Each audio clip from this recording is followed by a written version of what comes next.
చలో నెక్స్ట్ మిగతా వార్తల్లో ఎన్ కన్వెన్షన్ నేలమట్టం. తుమ్మిడికుంటలో సినీ నటుడు నాగార్జునకు చెందిన కట్టడంపై హైడ్రా చర్యలు. శనివారం ఉదయమే కూల్చివేతలు ప్రారంభం.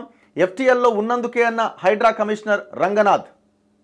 ఈయనేమంటుండు, నాగార్జున సిగ్గు లేకుండా అన్ని వదిలేసి బరిబాతల బట్టలెప్పుకొని తిరుగుతున్నాడు. ఏమంటుండు, ఎన్ కన్వెన్షన్ పట్టాభూమిలో నిర్మాణమైందని, చెరువును అంగుళం కూడా ఆక్రమించలేదని సినీ నటుడు నాగార్జున శనివారం ఎక్స్ వేదికగా ప్రకటన చేశారు. అధికారుల చర్యలు తమ ప్రతిష్టకు భంగం కలిగేలా ఉన్నాయన్నారు.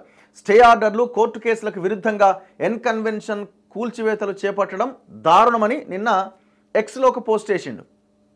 వెరీ క్లియర్గా మనం ఒక్కసారి గమనిస్తే, నేను నిన్న కూడా చూపించిన, వీడియో కూడా చేసిన,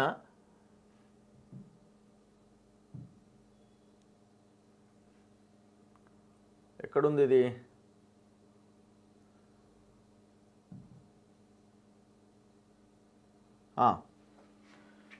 గతంలో 2014లో హానరబుల్ జడ్జ్, హైకోర్టు జడ్జ్ ఏ రాజశేఖర్ రెడ్డి గారు ఇచ్చిన జడ్జిమెంట్ కాపీ ఇది. ఏది, నాగార్జున ఎన్ కన్వెన్షన్ మీద 2014లో నాగార్జున 2 రిట్ పిటిషన్స్ ఫైల్ చేసిండు. దీన్ని ఎక్కడా కూడా బౌండరీస్ నిర్ణయించొద్దు, మా దాంట్లోకి వస్తున్నారు, నోటీసులు ఇవ్వకుండా దాన్ని కూల్చడానికి వీల్లేదు, దరిదాపుల్లోకి రావడానికి వీల్లేదని ఒక 2 రిట్ పిటిషన్లు వేసిండు. కోర్టు ఏమన్నదంటే చాలా క్లియర్గా, మీరు ఎఫ్టీఎల్ని డిసైడ్ చేయండి, నిర్ణయించండి అని ఆనాడున్న ప్రభుత్వానికి డెసిషన్ చెప్పింది. ఆనాడు ప్రభుత్వము గతంలో ఎఫ్టీఎల్ పరిధి ఎంత అన్నది డిసైడ్ చేసిర్రు ఆల్రెడీ. కోర్టు ఏమి నాగార్జునకు సంబంధించిన అవి కూల్చొద్దు, ఏమి చేయొద్దని ఎక్కడా చెప్పలే, ఎఫ్టీఎల్ నిర్ణయించండి అన్నది. రీసెంట్గా కూడా చాలా కేసెస్లో ఈ లేక్ ప్రొటెక్షన్ కమిటీ ఏం చేస్తున్నది, తక్షణం చెరువులని రక్షించాలి అని హైకోర్టు జడ్జ్ అలోక్ అరాధే గారు కూడా చాలా సందర్భాల్లో వ్యక్తం చేశారు.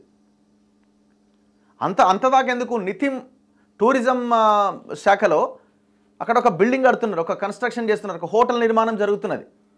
ఏది, కేంద్ర రాష్ట్ర ప్రభుత్వాల మ్యాచింగ్ గ్రాంట్తో.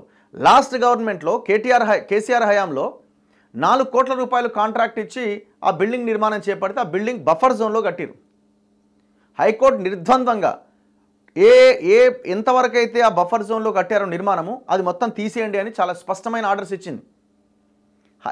అడ్వకేట్ జనరల్ కూడా రీసెంట్గా జరిగిన ఆర్గ్యుమెంట్స్లో ఎస్ మేము దాన్ని తొలగించేస్తామని కూడా చెప్పారు.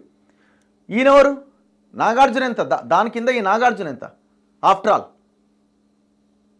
గతంలో కూడా 2014లో writ petition number 17885 of 2014 and writ petition number 17855 of 2014, ఈ రెండింటిలో కూడా కోర్టు ఏం చెప్పిందంటే, మీరు ఎలాంటి కూల్చివేతలు చేపట్టకండి అని చెప్తూనే ఎఫ్టీఎల్ పరిధిని డిసైడ్ చేయండి అని చాలా క్లియర్గా చెప్పి ఈయన వేసిన 2 పిటిషన్స్ని డిస్పోజ్ చేసింది.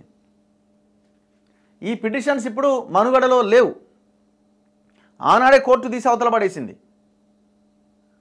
ఆ తర్వాత కోర్టు, ఈ బీఆర్ఎస్ ప్రభుత్వం కేసీఆర్ ఎఫ్టీఎల్ పరిధిని నిర్ణయించినప్పటికీ సమంతని బ్రాండ్ అంబాసిడర్ని చేసిరు, నాగార్జున పోయి కాలు మొక్కిండో, ఏళ్ళు మొక్కిండో, లేకపోతే మొత్తం సమర్పించుకున్నాడో, ఏం చేసిండో మొత్తం అంతా ఒకటైపోయారు. ఈ ఎన్ కన్వెన్షన్ని, లేకపోతే ఆ డ్రగ్స్ కేసుని, దీని అంతటిని పెట్టుకొని గతంలో కేటీఆర్ మొత్తం టాలీవుడ్ని అంతా తన దగ్గర పెట్టుకున్నాడు. ఇప్పుడు కూడా ఆ మోసం జరుగుతుందా? ఆ మోసం జరిగితే మాత్రం జనాలు ఊరుకోరు. టాలీవుడ్ని గ్రిప్లో పెట్టుకోవడానికి వ్యవహారాలు ఏమైనా చేస్తుందా ఈ గవర్నమెంటు? నేనైతే అనుకుంటలేను. గత ప్రభుత్వం అంతా దుర్మార్గంగా వీళ్ళు వ్యవహరిస్తారని నేను అనుకుంటున్నాను. ఒకవేళ అదే కనుక చేస్తే ఇంకా మిమ్మల్ని కూడా కాపాడలేడు.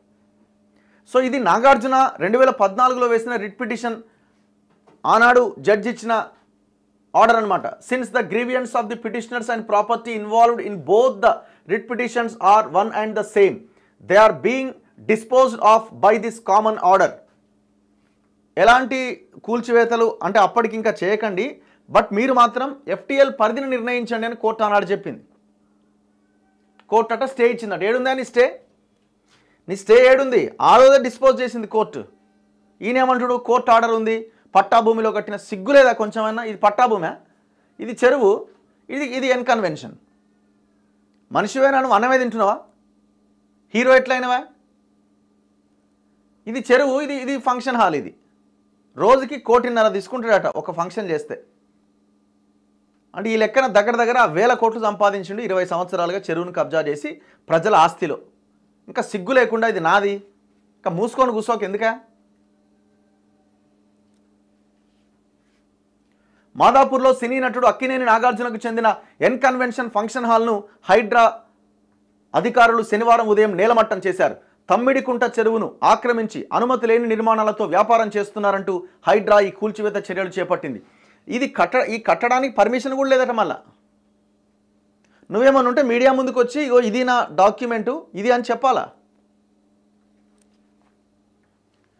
ఉదయం ప్రారంభించి మధ్యాహ్నం లోపు ప్రధాన కట్టడాలు కూలగొట్టగా మధ్యాహ్నానికి హైకోర్టు స్టే ఉత్తర్వులు ఇవ్వడంతో అధికారులు వెనుదిరిగారు.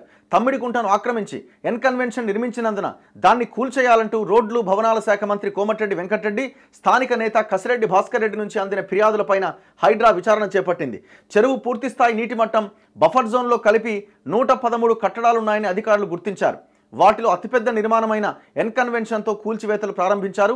ఉదయం 6 గంటలకే 2 బుల్డోజర్లు, 4 జేసీబీలు, 10 డిఆర్ఎఫ్ ట్రక్కులతో అధికారులు హైటెక్ సిటీ సైబర్ టవర్స్ కూడలికి చేరుకొని ఆ నిర్మాణాలను కూల్చేసారు. ఇంకా మిగతా ఏమున్నా కూడా అవన్నీ కూల్చేయాలి.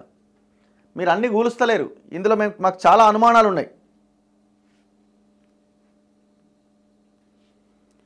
సార్ నమస్తే, లైవ్లో ఉన్నారు.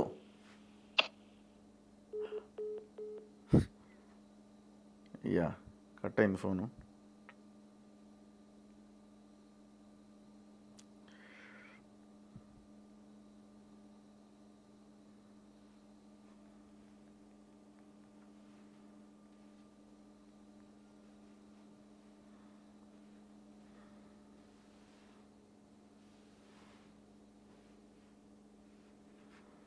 సో కేవీఆర్ గారు, ఎవరు మన కామారెడ్డి ఎమ్మెల్యే వెంకట్రామరెడ్డి గారు,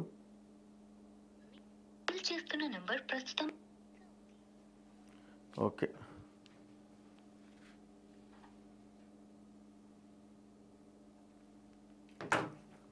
సో ఈ రకంగా నాగార్జునకు సంబంధించిన చెరువుని పూర్తిగా ఎన్ కన్వెన్షన్ ఫంక్షన్ హాల్ని నేలమట్టం చేశారు. ఇది మంచి పరిణామం, కీలకమైన పరిణామం.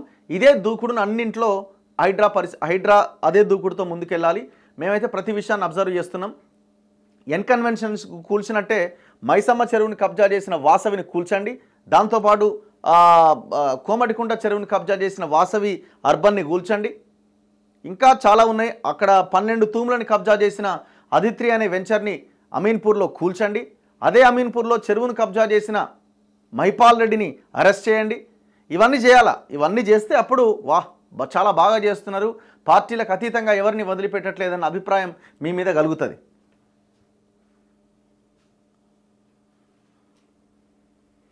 ఇగో నాగార్జున జుడురి, ఇగో ఇది చెరువు, ఇదంతా ఎఫ్టీఎల్ ఏరియా. ఇదేమో బఫర్ జోన్. ఇది లైట్ కలర్లో ఉన్నది.